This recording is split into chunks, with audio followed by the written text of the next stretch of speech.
Assalamualaikum warahmatullahi wabarakatuh. Di sini kami dari kelompok 2 2024D ingin menjelaskan materi di minggu keempat, perumusan teori akuntansi pendekatan regulatoris. Sebelum masuk ke materi, izinkan saya memperkenalkan anggota tim kami. Yang pertama ada Syahrul Saiful Rahman dengan 3 digit NIM terakhir 177. Kemudian ada Bagas Setiawan dengan 3 digit NIM terakhir 186. Lalu ada Faisal Ar-Rasyid Asy'ari dengan 3 digit NIM terakhir 204. Kemudian ada saya sendiri Akmal Huda Nuzula dengan 3 digit NIM terakhir 219. Kemudian Usman Ilamuddin dengan 3 digit NIM terakhir 244. Dan yang terakhir ada Danar Eka Prasetya dengan 3 digit NIM terakhir 256. Baik, yang selanjutnya adalah hakikat dari standar akuntansi. Nah, untuk yang selanjutnya ini ada hakikat atau esensi dari standar akuntansi. Hakikat standar akuntansi ini bukan hanya sekedar aturan teknis, tetapi juga memiliki makna mendasar seperti yang pertama, sebagai pedoman normatif. Nah, standar akuntansi ini berfungsi sebagai aturan resmi yang mengatur bagaimana sih transaksi ekonomi ini harus diperlakukan. Tanpa standar, setiap perusahaan ini tidak dapat menyusun laporan keuangan dengan cara yang berbeda-beda. Nah, untuk yang kedua ini sebagai instrumen penyeragaman atau uniformity.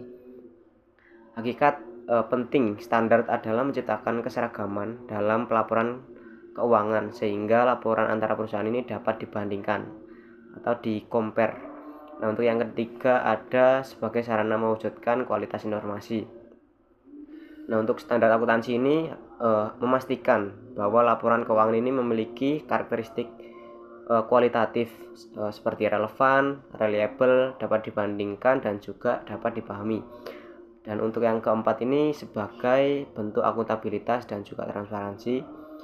Nah, standar akuntansi ini menjaga agar manajemen itu bertanggung jawab dalam menyajikan laporan keuangan kepada pemilik dan juga stockholder atau pemangku kepentingan seperti investor dan juga kreditor.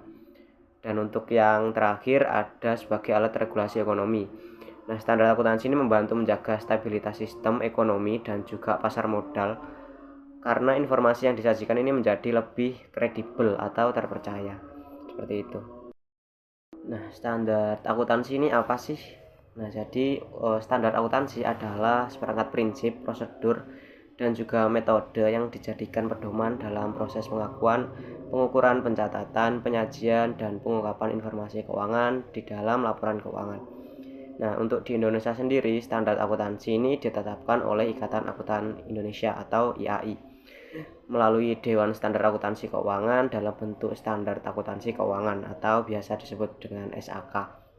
Nah, untuk entitas publik SAK ini telah mengadopsi International Financial Reporting Standard atau IFRS agar selaras juga dengan praktik-praktik yang ada di global.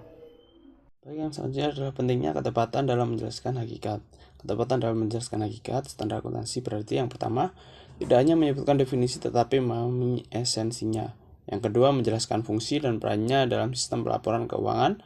Yang ketiga, mengaitkan dengan tujuan pelaporan keuangan dan kebutuhan pengguna informasi. Dan yang terakhir, menunjukkan bahwa standar akuntansi merupakan hasil proses konseptual, bukan sekedar aturan administratif.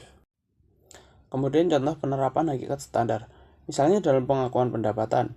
Tanpa standar yang jelas, perusahaan bisa mengakui pendapatan sebelum benar-benar diperoleh. Dengan adanya standar berbasis IFRS, pengakuan pendapatan harus memenuhi kriteria tertentu sehingga laporan lebih akurat dan tidak menyesatkan.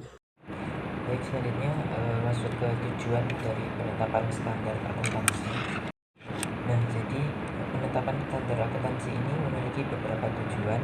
Di antaranya yang pertama yaitu untuk meningkatkan transparansi dan keterbukaan. Standar akuntansi memastikan informasi keuangan yang jelas dan transparan. Hal ini memungkinkan para pemangku kepentingan untuk dengan mudah memahami kesehatan dan kinerja keuangan perusahaan. Transparansi membangun kepercayaan yang mana hal tersebut sangat penting untuk kesuksesan bisnis dalam jangka panjang. Kemudian yang kedua, memastikan konsistensi dan keterbandingan. Nah, dengan mematuhi aturan standar, bisnis dapat memastikan laporan keuangan mereka tetap konsisten dari waktu ke waktu dan dapat dibandingkan dengan perusahaan lain di industri yang sama. Konsistensi ini memudahkan investor dan pemangku kepentingan untuk menganalisis dan membandingkan data keuangan. Selanjutnya yang ketiga, yaitu untuk memfasilitasi akuntabilitas dan tata kelola. Standar akuntansi membuat bisnis bertanggung jawab dengan menetapkan aturan yang jelas untuk pelaporan keuangan. Hal ini mendorong manajemen yang bertanggung jawab dan praktik tata kelola yang kuat, yang sangat penting terutama bagi bisnis kecil yang mencari kepercayaan investor. Kemudian tujuan yang keempat yaitu melindungi kepentingan investor. Investor bergantung pada pelaporan keuangan yang akurat untuk membuat keputusan yang tepat. Standar akuntansi melindungi kepentingan investor dengan memastikan keandalan data keuangan sehingga memudahkan mereka untuk menilai risiko dan peluang. Baik, selanjutnya tujuan penerapan standar akuntansi selanjutnya yaitu memfasilitasi transaksi lintas batas. Bagi bisnis yang beroperasi secara internasional, standar akuntansi seperti IFRS memfasilitasi transaksi lintas batas yang lebih lancar. Laporan keuangan yang terstandarisasi dapat dengan mudah dipahami oleh pemangku kepentingan internasional, sehingga mendorong perdagangan dan kemitraan global. Yang keenam yaitu meningkatkan kepercayaan dan keyakinan publik. Implementasi yang baik akuntansi kerangka kerja ini meyakinkan para pemangku kepentingan, baik pemegang saham, karyawan maupun regulator, bahwa bisnis tersebut transparan dan beretika. Kepercayaan publik ini sangat berharga bagi kesuksesan jangka panjang perusahaan manapun. Selanjutnya yang ketujuh yaitu memungkinkan pengambilan keputusan yang berdasarkan informasi.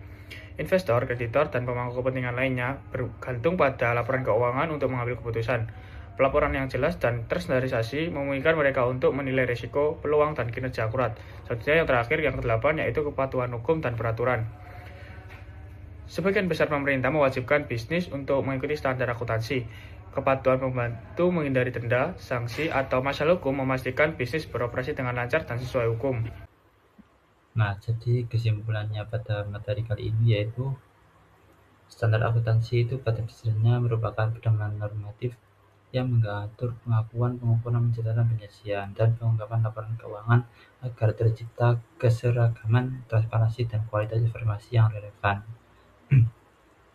Di Indonesia itu terdapat standar yang ditetapkan yaitu oleh Ikatan Akuntansi Indonesia dalam bentuk SAK yang telah mengadopsi International Financial Reporting Standard untuk menyelaraskan praktik laporan dengan standar global. Tujuannya itu untuk penetapan standar akuntansi adalah memastikan konsistensi dan keterbandingan laporan keuangan, melindungi kepentingan investor, meningkatkan akuntabilitas manajemen, mendukung pengambilan keputusan yang tepat, serta menjamin kepatuhan terhadap regulasi, sehingga pada akhirnya memperkuat kepercayaan publik dan stabilitas sistem ekonomi.